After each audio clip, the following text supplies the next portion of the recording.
มา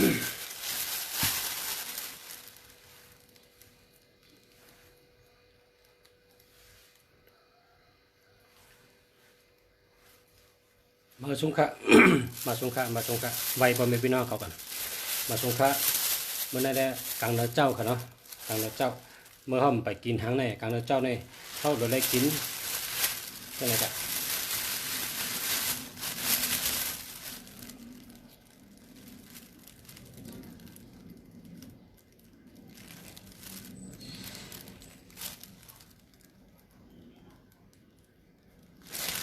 พักกำจอนค่ะเนาะพักกำจอนในเฮ็ดให้สายตาดีค่ะเฮ็ดให้สายตาดีแล้วก็หมางคางขม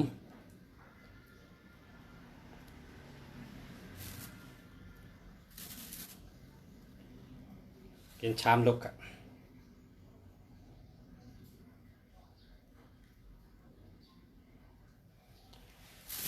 หมางคางแล้วก็แตงครับแตง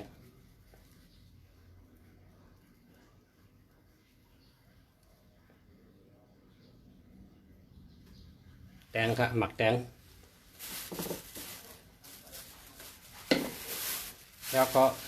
เบอร์ก็อิ่มคิมครับอิ่มคิมอันนี้เป็นอิ่มคิมครับ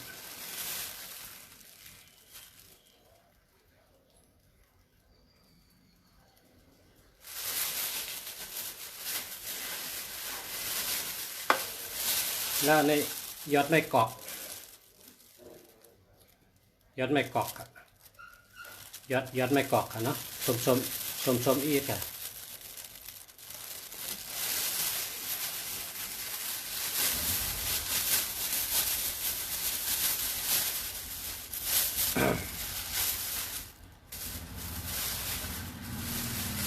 แล้วก็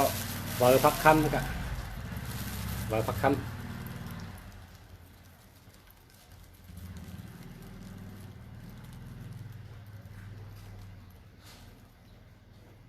อันนี้เป็นเบอร์พักคำค่ะเนาะยอดถูกคำเนี่ยฮะยอดถูกคำ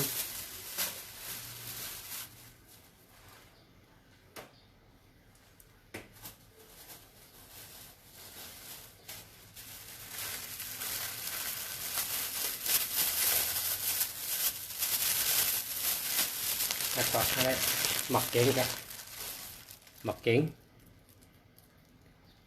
อันนี้เป็นหมักเก่งซุปค่ะเนาะเป็นหมักเก่งค่ะเนาะ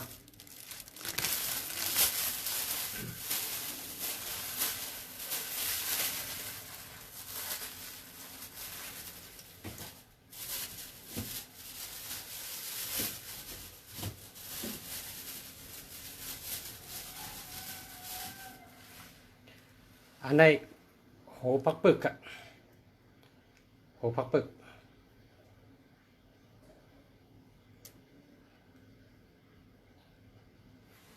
อันนี้ก็โหพักปึกเหมือนกันโหพักปึกเหมือนกันกันนะครับ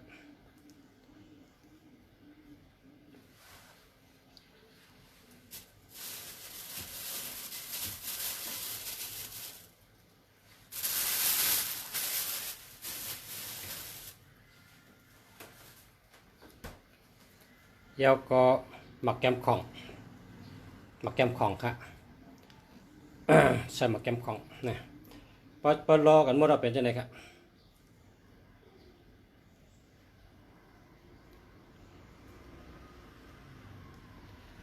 แล้วก็กล้วยสุกๆ2 ลูกครับกล้วยสุก2 ลูกครับเขาปอกเสือในห้างเนาะกล้วยสุก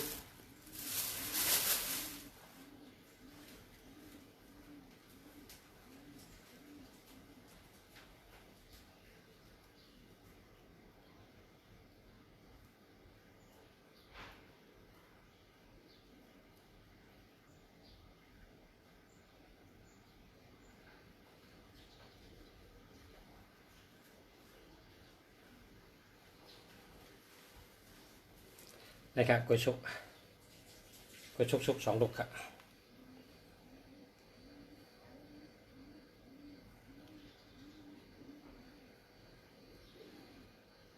อันนี้ชุกป่นกับเอาคันนี้มาเต้ๆเปิดเด้งนี่ก็แค่เลยกินได้ครับเนาะอันนี้หวานอะไรจังได๋เนี่ย หวานเจิ้มๆครับจำหนังคาราดนี่มากูอันนี่เอามาใส่นั่นเลยครับ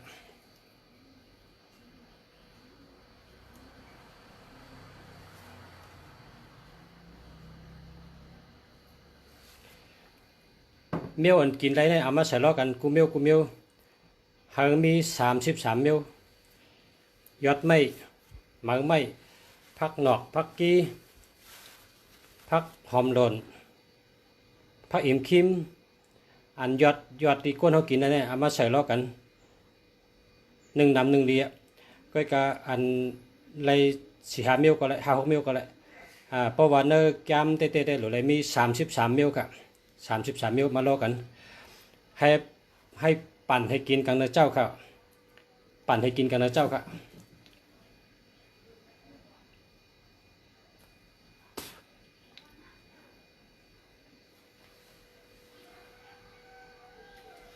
กลางนะเจ้าอย่าไปกินข้าว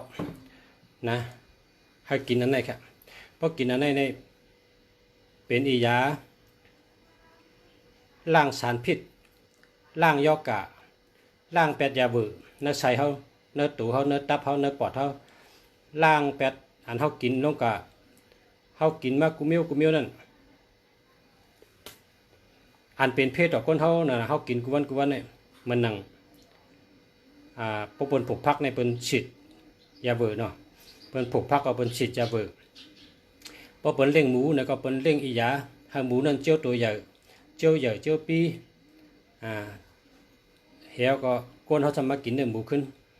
เจ้านั่นน่ะเต็มเนื้อหมูเต็มเนื้อไก่เต็มปลาเนี่ยก็เปิ้นเอาออกเนื้อน้ำปังไหลมาเปิ้นเอายาเบื่อใส่ไว้ให้มันเก็บไว้ได้หึงนั่นนะหึงใหญ่เน่าใหญ่เหม็นนั่นเปิ้นใส่มาเขาจะมากินน่ะก็เพราะฉะนั้นแหละเปิ้นว่ายาเบื่อเนี่ยลงในตู้ก้นเขาเนี่ยกูวันเขากินผักเขียวก็เปิ้นฉีดยาคาวงคาแบงนั่นเปิ้นห้องยาเบื่อไงเฮากินปลาเปิ้นก็เอาโคตรเถอะปลาเปิ้นให้เปิ้นเก็บไว้ได้หึงนั่นน่ะเฮาก็กินหญ้าเหมือนกันน่ะเฮากินเนื้อหมูเปิ้นก็เอาอาหารหมูนั่นตั้งกินหมูนั่นเปิ้นใส่เข้ากับเนื้อหมูเฮาหมูเปิ้นได้ปีตัวใหญ่เนื้อแหลงน่ะ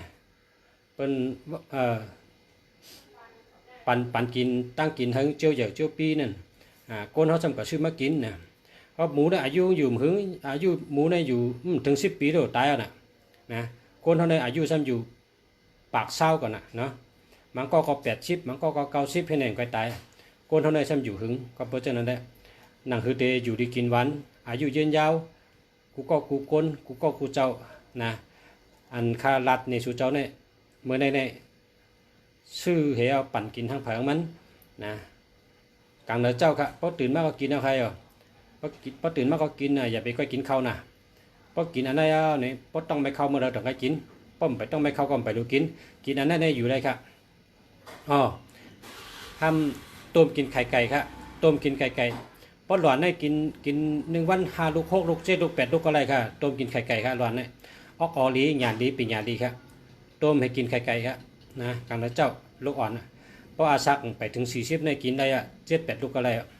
ก็เพราะสัก50ขึ้นเหนือได้กินวัน1 ลูกเลยครับนะเพราะสัก50ขึ้นเหนือได้กินวัน1 ลูกเลยกินไข่ไก่1 ลูกก็เพียงกินเนื้อไก่1 ตัวครับเหมือนกันนะพอนดีมันอาจุมันเหมือนกันเขากินไข่ไก่1 ลูกไข่ไก่ต้มเขาเนาะต้มกินค่ะอย่าไปโคกินเพราะโคกินได้มีน้ำมันครับน้ำมันเองเป็นเพนะอย่าไปกินน้ำมันถ้าต้มให้กินต้มไข่ไก่กินก้นเท่าได้กินวันลูกกินกูวันครับพอตื่นมาก็กินก็เดียวกินวันลูกค่ะไข่ไก่เนี่ยก้นหนุ่มได้กิน8 ลูกอะไรนะก้นหนุ่มเนี่ยลูกอ่อนตั้งแต่ลูกอ่อนเห็นเด็กเห็นไรขึ้นก่อนได้กิน1 วัน8 ลูกไรอยู่แต่ว่าพอคนเท่าอาซา50ขึ้นก่อนตั้งแต่ได้กิน1 วัน1 ลูกเลยกินไข่ไก่ต้มครับแล้วก็กินอันนี้จ้อมอันนี้เป็นห้องว่า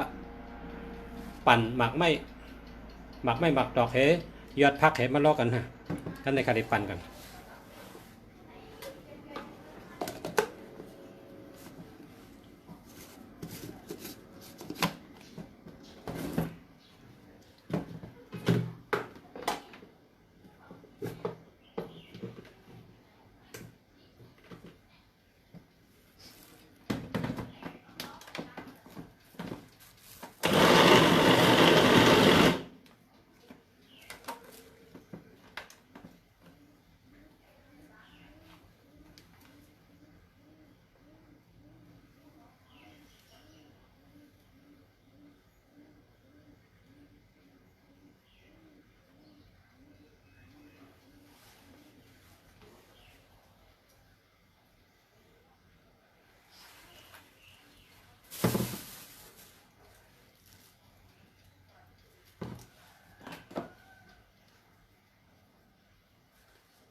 นี่ครับ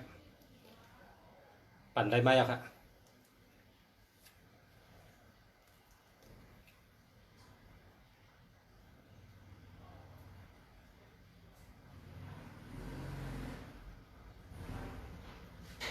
น้ำมันที่ใช้ได้เป็นน้ำต้มซุกครับน้ำอุ่นกัดครับเลินในวันเดลีคาลุงสละนะ5 ส่วน กล้วย6 มวย ตัน7 จันจอง8 อ่องรู้เลิน8ในวันติดเถวันปูดเถนะเป็นวันทุนนะ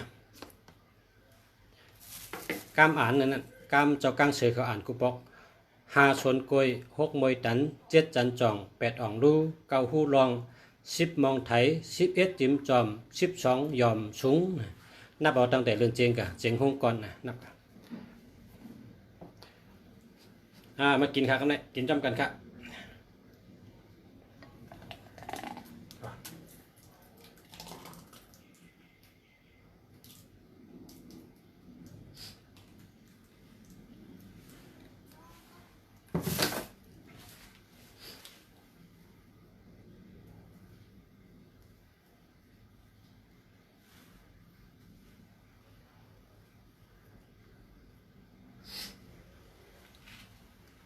แก้วเรียกนะถอกเลือดนะ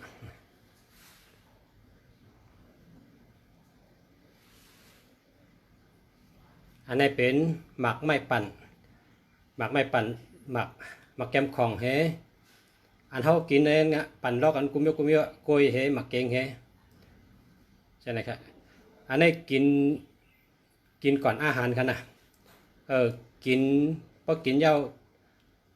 เมื่อไปกินข้าวครับกินเมื่อไปกินข้าว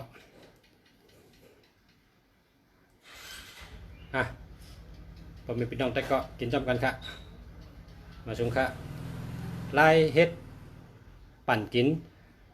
ยาหังกล้วยครับมันต้องกินยาเซมิลครับเนี่ยยอกกะเบาหวานก็มันต้องกินยายอกกะด้วยหรือก็หลบกินยาครับยอกกะสังก็หลบกินยาให้ในกินก็หายค่ะยอกกะได้หายค่ะเนี่ยปั่นกินหมักไหมนะปั่นกินหมักไหมลอกกันกูเมียวค่ะตีงกินได้ในลอกกันกูเมียวค่ะ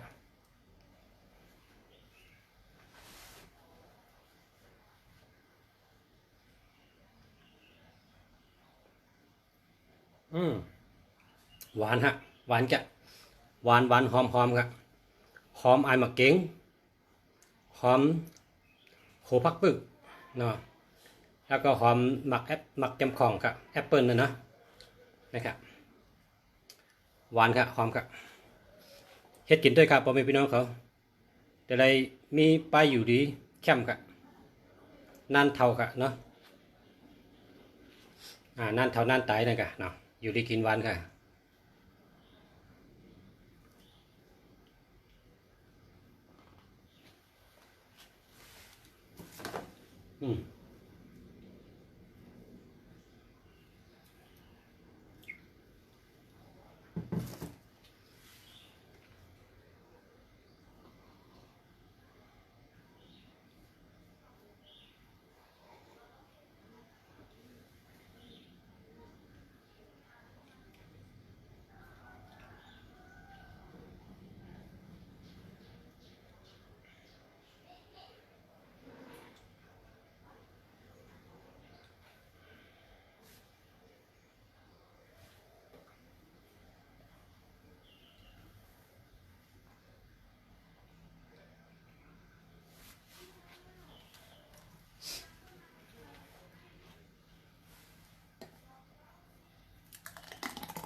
กินน้ำครับ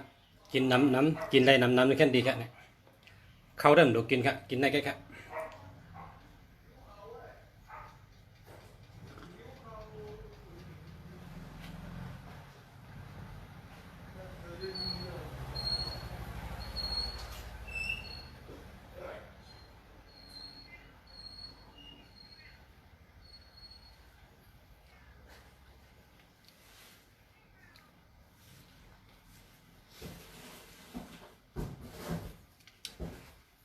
หวานค่ะผมพี่น้องหวานจ้ะค่ะเฮ็ดกินจำด้วยค่ะเนาะหวานจ้ะค่ะพอนดีก็มีน้ำสายตาดีอยู่ดีกินหวานย่านดีปิงย่านดีค่ะค่ะมาส่งค่ะมาส่งค่ะกูเจ้าค่ะย้อนช่วยให้อยู่ดีกินหวานกูก็กูเจ้าค่ะมาส่งค่ะ